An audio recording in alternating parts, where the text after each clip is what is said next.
오늘 우리가 함께 상고할 하나님 말씀은 히브리서 6장 13절부터 20절까지 말씀입니다. 저와 교도가시고 20절은 함께 봉독하겠습니다. 하나님이 아브라함에게 약속하실 때에 가리켜 맹세할 자가 자기보다 더 큰 이가 없으므로 자기를 가리켜 맹세하여 이르시되 내가 반드시 너에게 복주고 복주며 너를 번성하게 하고 번성하게 하리라 하셨더니 그가 이같이 오래 참아 약속을 받았느니라. 사람들은 자기보다 더 큰 자를 가리켜 맹세하나니 맹세는 그들이 다투는 모든 일의 최후 확정이니라. 하나님은 약속을 기업으로 받는 자들에게 그 뜻이 변하지 아니함을 충분히 나타내시려고 그 일을 맹세로 보증하셨나니 이는 하나님이 거짓말을 하실 수 없는 이 두 가지 변하지 못할 사실로 말미암아 앞에 있는 소망을 얻으려고 피난처를 찾은 우리에게 큰 안위를 받게 하려 하심이라. 우리가 이 소망을 가지고 있는 것은 영혼의 닷 같아서 튼튼하고 견고하여 휘장 안에 들어가나니 그리로 앞서 가신 예수께서 멜기세덱의 반차를 따라 영원히 대제사장이 되어 우리를 위하여 들어가셨느니라. 오늘 읽은 말씀의 근거에서 변하지 않으시는 하나님이라고 하는 제목으로 말씀드리겠습니다.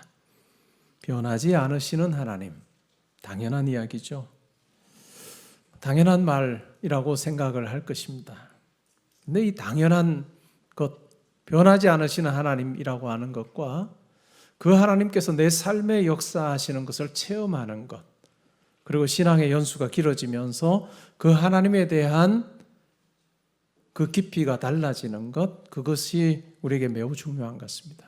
내가 이런 하나님 압니다 라고 하는 차원이 아니라 그런 하나님을 만나서 함께 동행하고 누리는 삶이야말로 하나님께서 우리를 위해서 예비해 두신 것이다 라고 하는 것을 우리가 알고 그 하나님과 동행하면 좋겠습니다.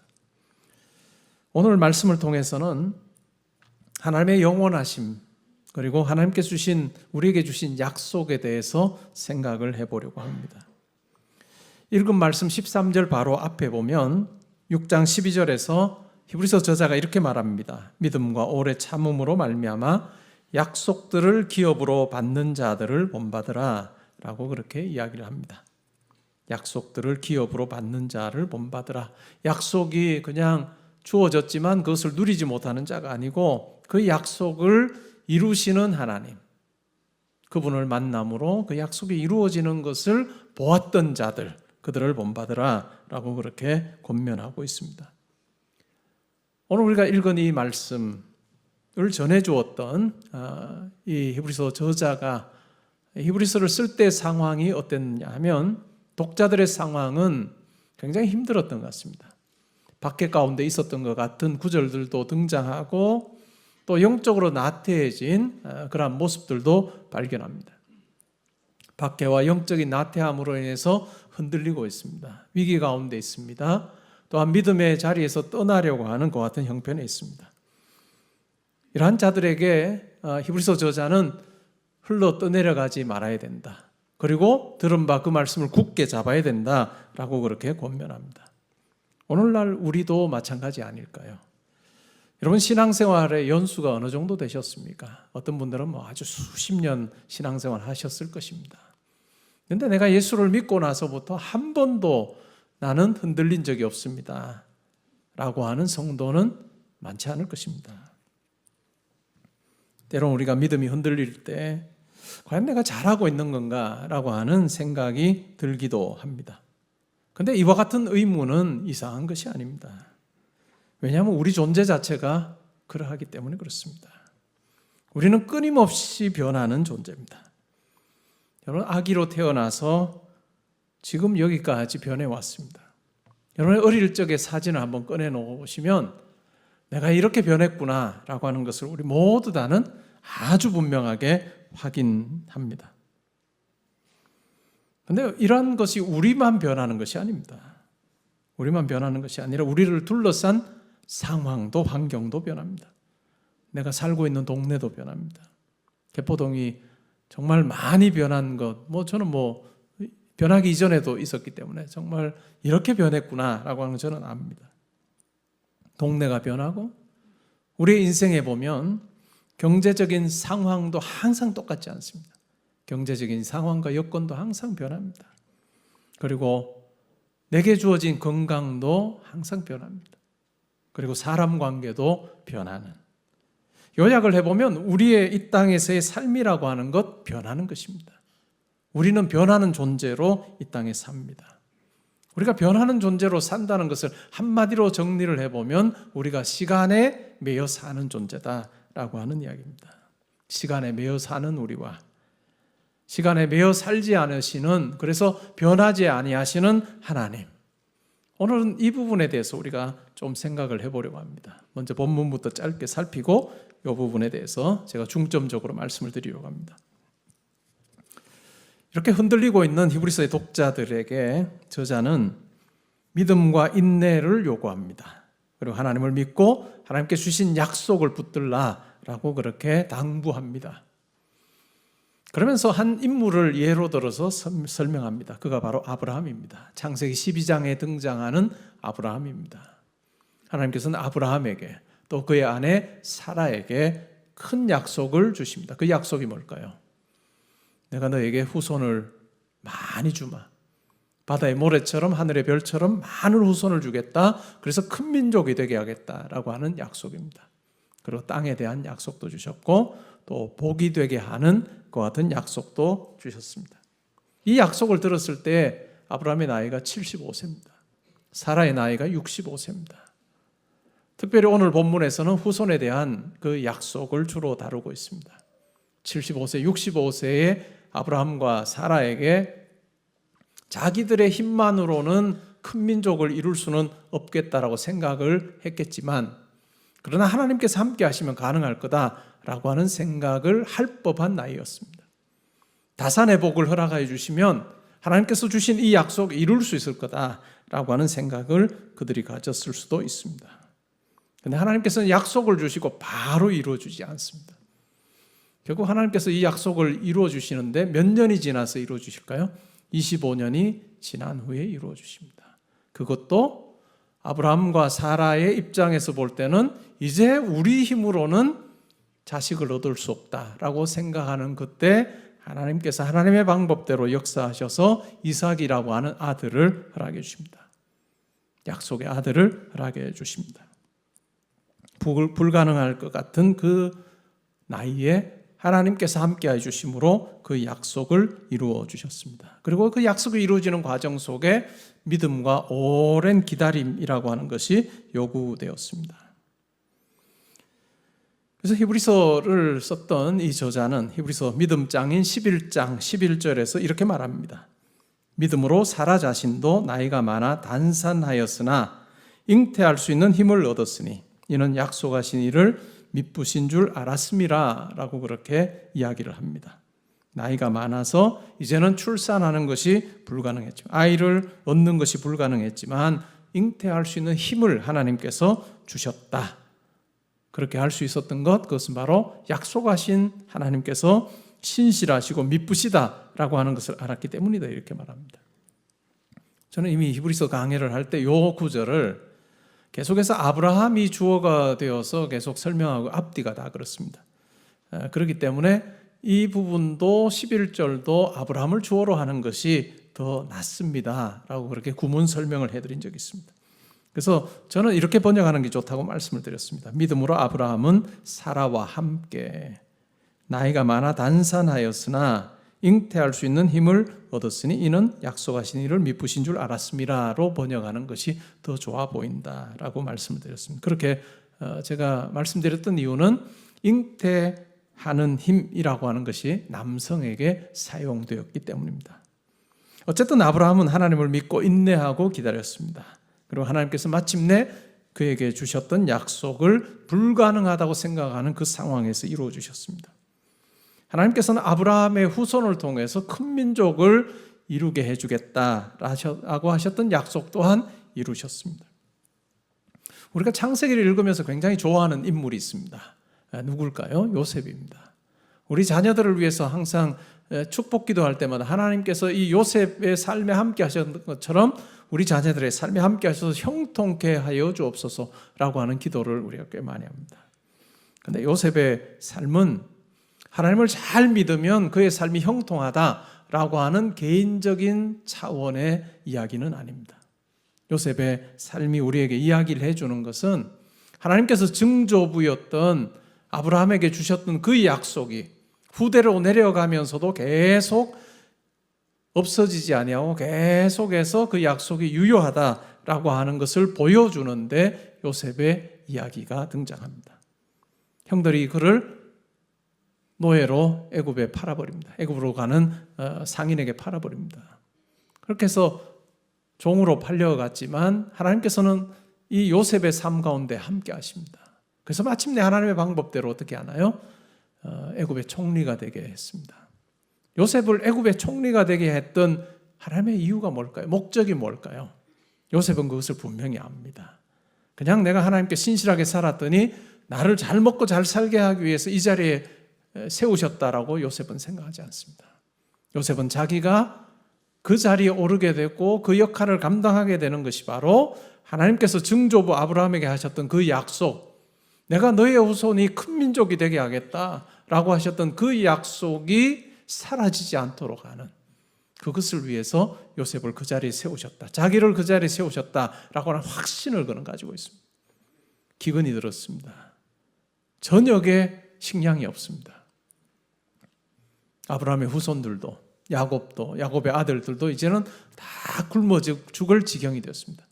그래서 결국은 다 어디로 갑니까? 식량을 사러 어디로 가나요? 애굽으로 갑니다.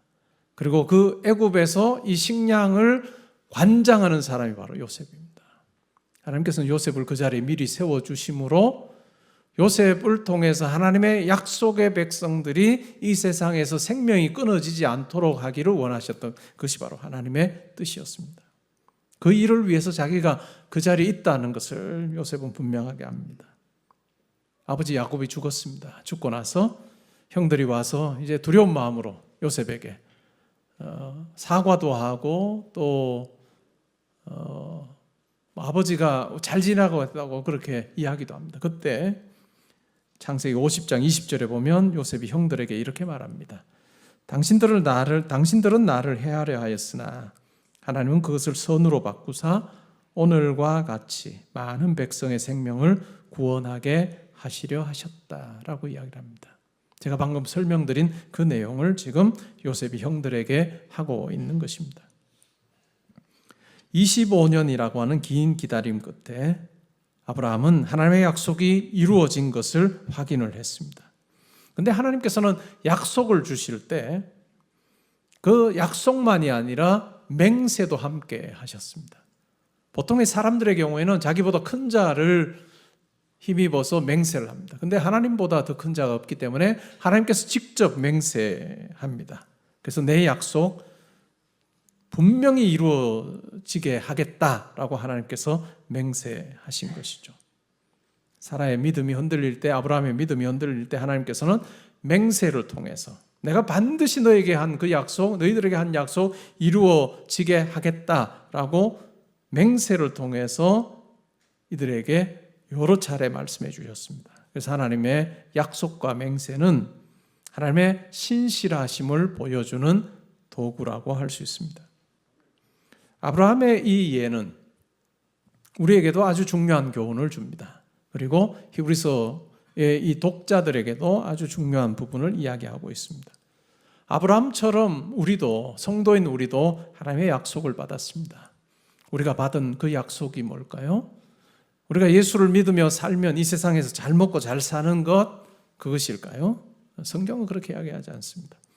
베드로 사도는 베드로후서 1장 4절에서 이렇게 말합니다. 이로써 그 보배롭고 지극히 큰 약속을 우리에게 주사 이 약속으로 말미암아 너희 정욕 때문에 세상에서 썩어질 것을 피하여 신성한 성품에 참여하는 자가 되게 하려 하셨느니라 라고 이야기를 합니다. 우리 성도에게 주신 약속이 뭘까요? 그냥 썩어질 이 세상을 향한 정욕을 가지고 그냥 자기에게 주어진 삶을 사는 그런 어떤 삶에서 우리를 건져내어서 하나님의 신령한 성품에 함께하는 자, 신의 성품에 동참하는 자로 살게 하시는 그와 같은 하나님의 계획하심이 있다. 그리고 이것이 하나님의 우리에게 주신 약속이다라고 이야기를 합니다. 다른 말로 하면 구원인 거죠.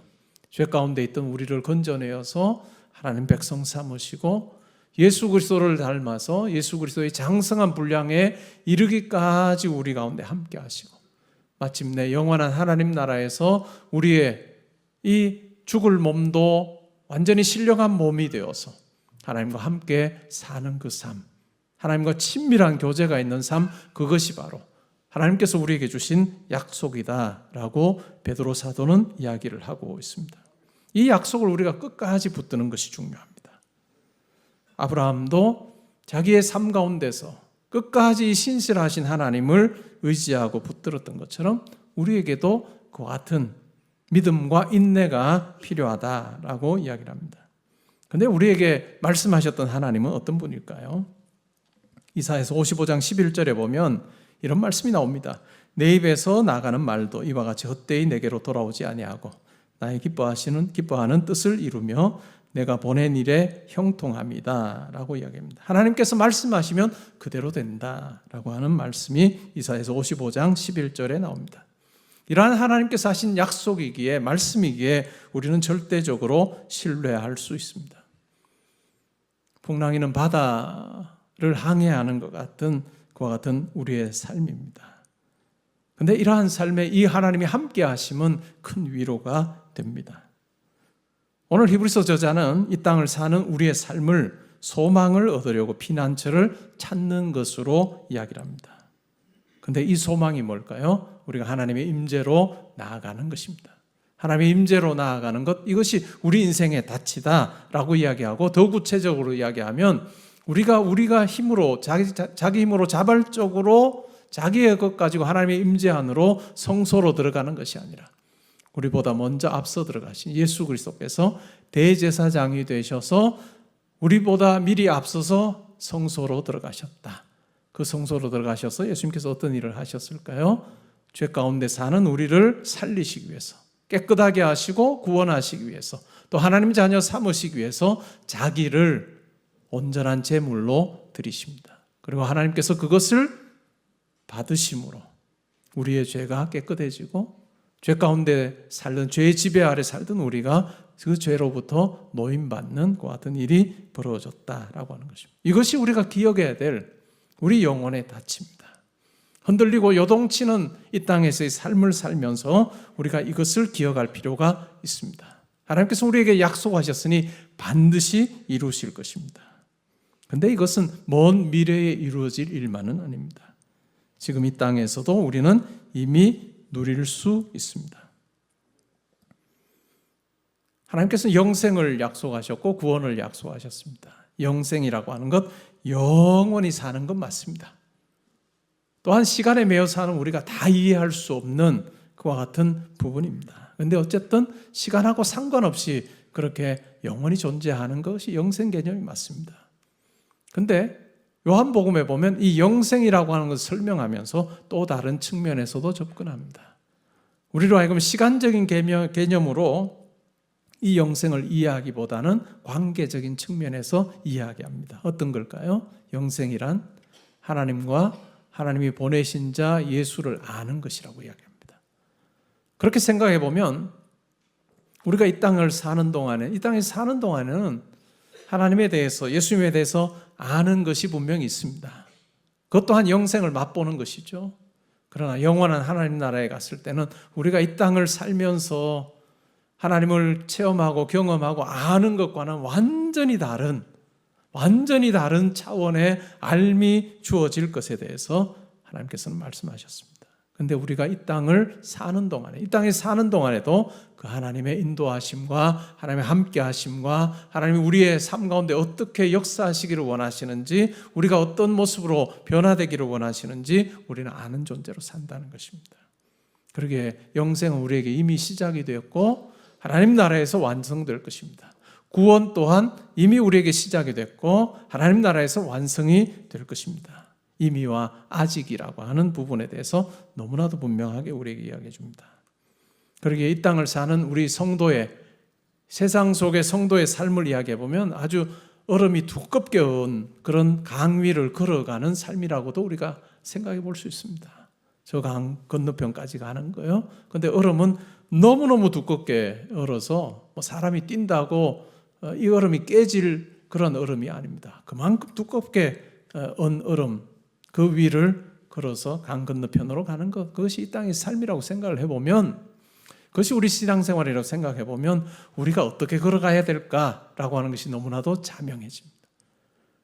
우리가 성도로 살면서 벌벌 떨면서 혹시 얼음이 깨지지 않을까 엉금엉금 그렇게 걸어갈 것이 아니라 담대하게 얼음이 깨지지 않는다는 걸 확신하면서 힘차게 걷고 뛰기도 하는 그런 모습이 우리 가운데 있어야 되는 거예요. 이것이 하나님의 임재를 체험한 성도의 모습이라 할 수 있습니다. 우리가 이렇게 하나님 앞에서 담대히 인생길을 걸을 수 있는 비결, 그것은 우리에게 있지 않습니다. 오늘 설교의 제목처럼 변하지 않으시는 하나님 때문에 가능한 것입니다. 다르게 말하면 영원하신 하나님 때문에 가능한 것입니다. 하나님의 영원하심과 우리의 시간에 매여 사는 이 땅에서의 삶에 대해서 제가 좀 더 설명을 드리려고 합니다. 하나님은 영원하시고 인간인 우리는 시간에 매여 삽니다.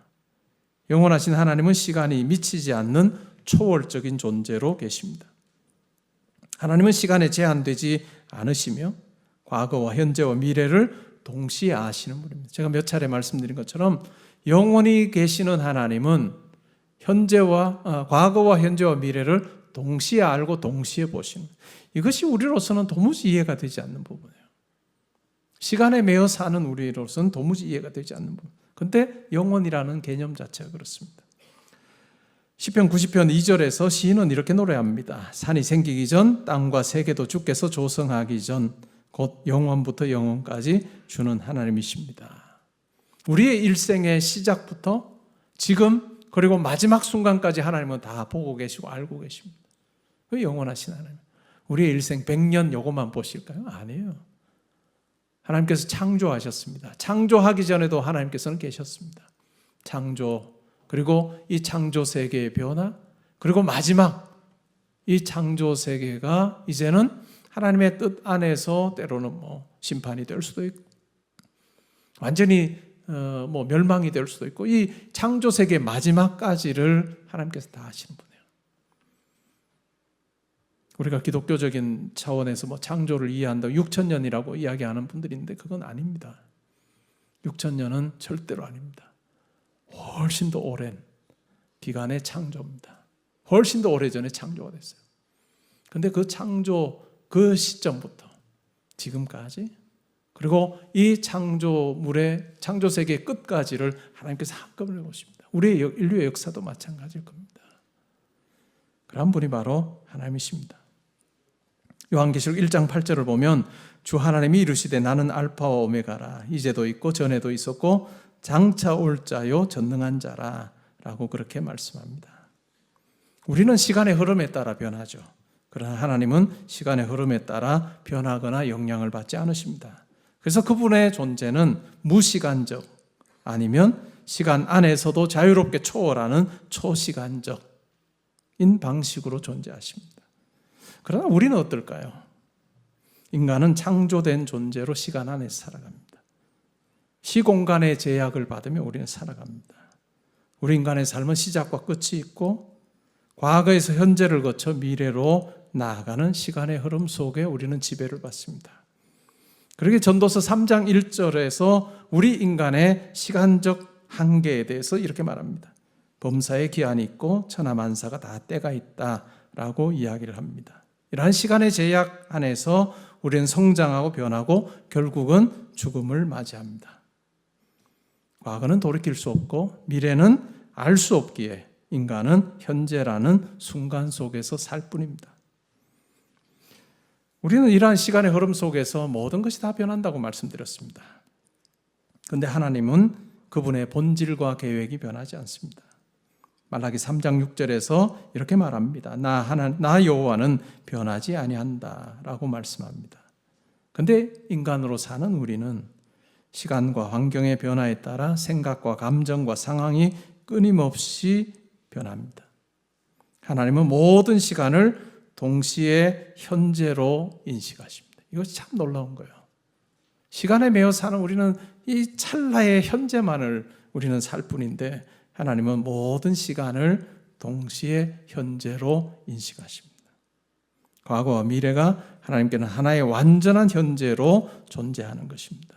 이것이 바로 하나님께서는 여러분의 출생 지금 그리고 마지막 호흡하는 그 죽음을 한 번에 보고 계신다. 지금의 현재로 보고 계신다라고 하는 의미입니다. 우리 인간은 현재를 살지만 과거는 기억만으로 그리고 미래는 추측만으로 접근할 수 있는 부분입니다. 근데 하나님은 스스로 존재하는 분으로 외부의 조건에 의존하지 않습니다. 그래서 하나님께서 모세를 만나셨을 때 자기를 나는 스스로 있는 자다라고 그렇게 말씀하셨습니다. 근데 우리 인간은 스스로 있지 않습니다. 하나님께 주시는 생명과 시간에 의지하며 살아야 됩니다. 이것이 하나님과 우리 사이의 뚜렷한 차이입니다. 그러기에 우리는 하나님을 믿고 신뢰할 수밖에 없습니다. 초대교회 교부였고 철학자였고 신학자였던 아우구스티누스라고 하는 사람이 있습니다. 어거스틴이라고도 알려진 사람입니다. 그는 하나님이 영원의 현재 속에 존재한다라고 설명을 했습니다. Now of eternity라고 하는 영원의 현재, 영원한 현재 속에 하나님은 존재하신다. 시간은 창조된 질서 안에 속하지만 하나님은 이를 창조하신 분으로 시간 밖에 계십니다. 우리 인간은 시간 안에서 제한된 인식을 가지고 삽니다. 그러나 하나님은 영원함으로 우리의 시간 속에 있는 우리의 인생을 다루어 가시고 우리 인간의 역사를 다루어 가시고 하나님께서 창조하신 이 창조 세계를 다루고 계신다라고 하는 것입니다. 이만큼 하나님과 우리는 차이가 납니다. 우리가 개미를 보면서 어떤 생각을 할까요? 우리가 비교 불가능하죠. 만물의 영장이라고 하는 우리 인간과 개미를 보면서 비교 불가능하다고 생각해요. 그런데 하나님과 우리 사이는 이것보다 더한 것입니다. 하나님은 창조주이시고 우리는 피조물입니다. 우리는 시간에 매여 살다가 100년 정도 살다가 떠나는 인생입니다. 그런데 하나님은 천지를 창조하시기 전에도 영원히 계셨고 창조 후에 창조한 그 세계가 또 어찌 보면 멸망이 되든지 어떻게 되든지 마지막 파국을 맞이하는 그 이후에도 영원히 존재하시는 우리와 비교가 안 되는 분이 바로 하나님입니다. 이 정도까지 제가 설명드리면 이런 영원하신 하나님과 시간에 매여 사는 우리에게는 뭐 몇백만 년, 수억 년이라고 하는 이런 어떤 이 수치로만 다가오는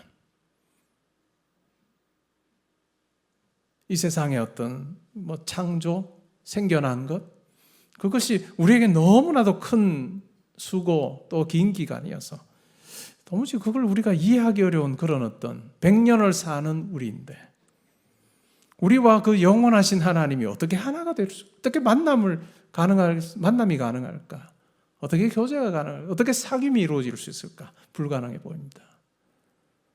네, 하나님께서 영원하신 하나님께서 자기의 아들, 영원한 하나님이시고 하나님의 아들이신 예수님을 이 땅에 보내십니다.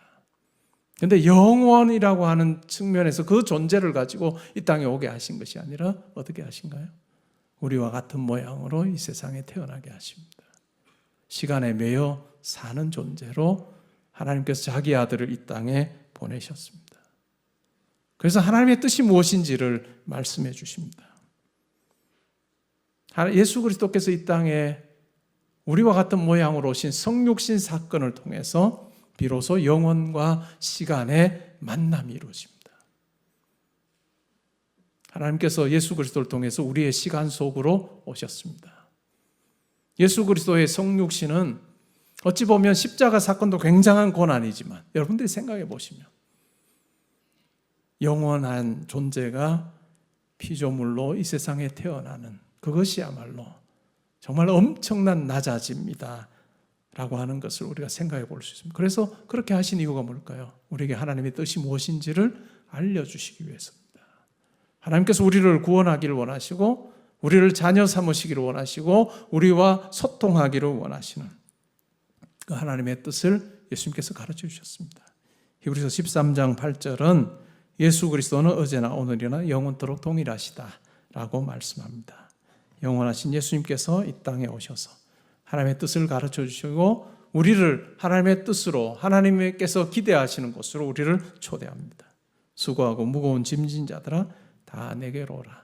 내가 너희를 쉬게 하리라 라고 말씀해 주시고 하나님 나라에 대해서 말씀해 주시고 하나님의 존재에 대해서 분명히 말씀해 줍니다.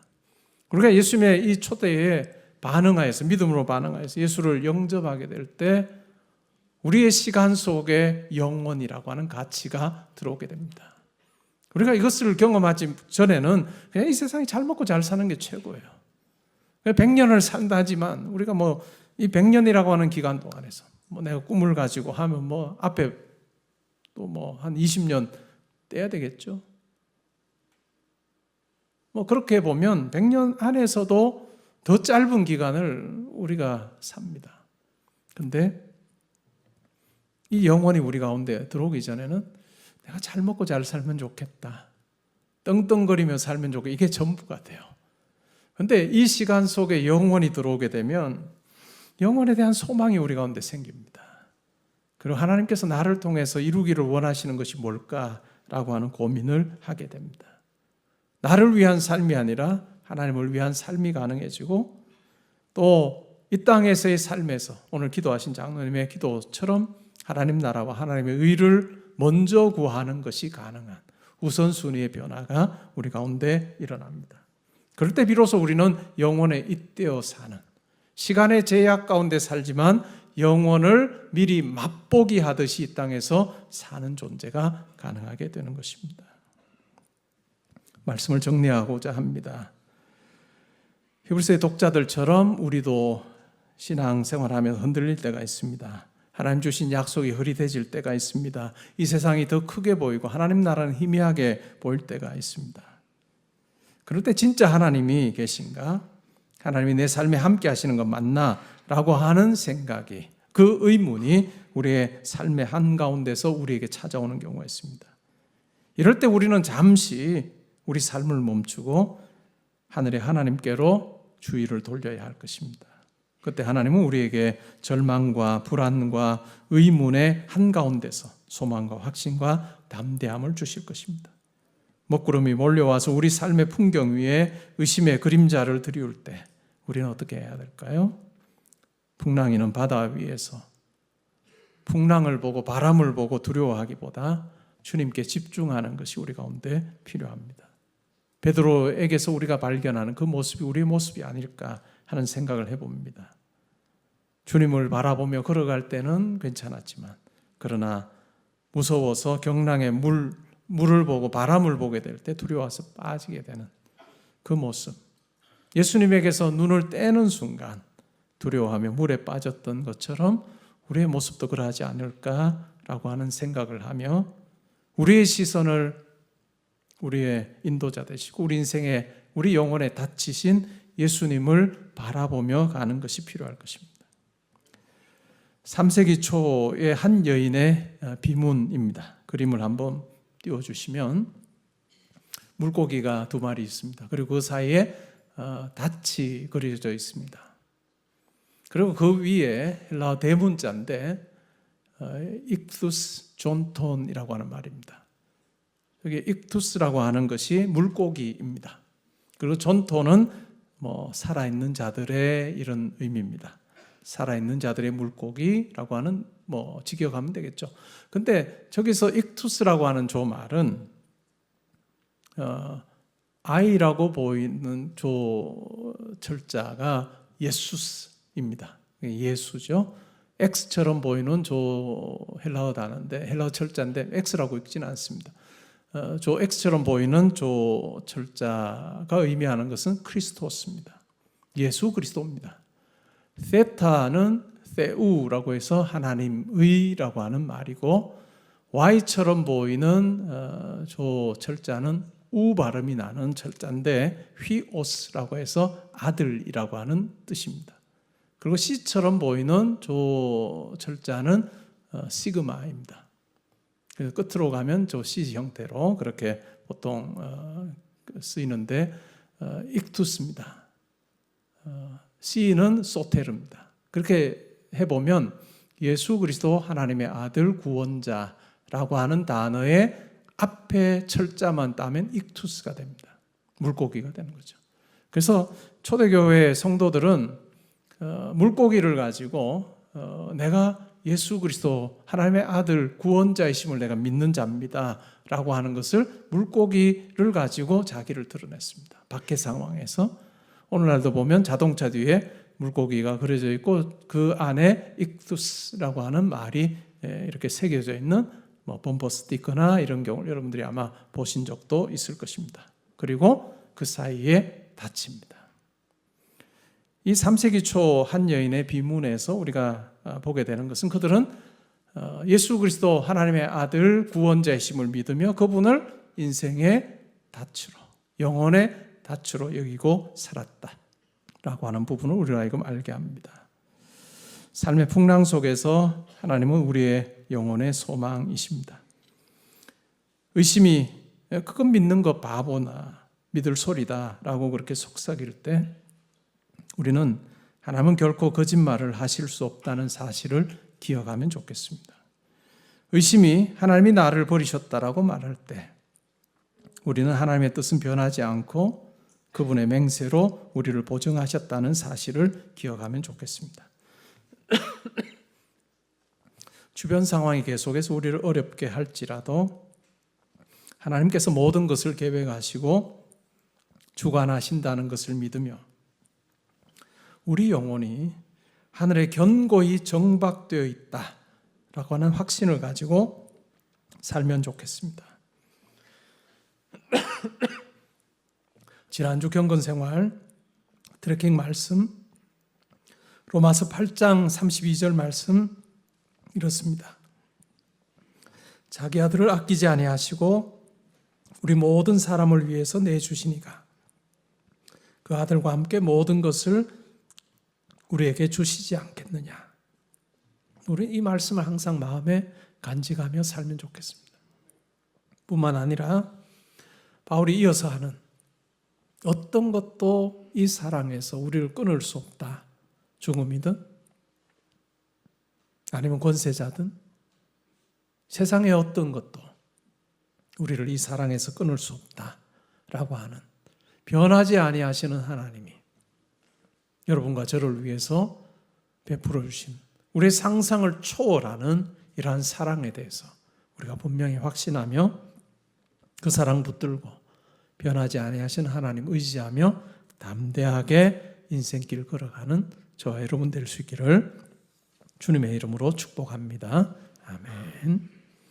이제는 우리 주 예수 그리스도의 은혜와 하나님의 사랑과 성령의 교통하심이 시간의 흐름 속에서 흘러 떠내려가다가 그것으로 끝나는 삶이 아니라 예수 그리스도를 통해서 영생에 대한 소망 가지고 하나님 바라보면서 살게 하신 이 놀라운 사랑이 우리 가운데 있었음을 기억하며 하나님 길지 않은 이 땅의 삶에 하나님께서 기뻐하시는 것으로 채우며 영원한 하나님 나라를 준비하는 자로 살기를 원하오니 하나님 저에게 지혜와 능력 다하여 주옵소서. 기도하는 주의 사랑하는 성도님들과 가정과 학업과 일터와 교회와 이 나라와 민족과 이번 한 주간의 모든 계획과 만남이 지금부터 항상 함께 있어지이다. 아멘.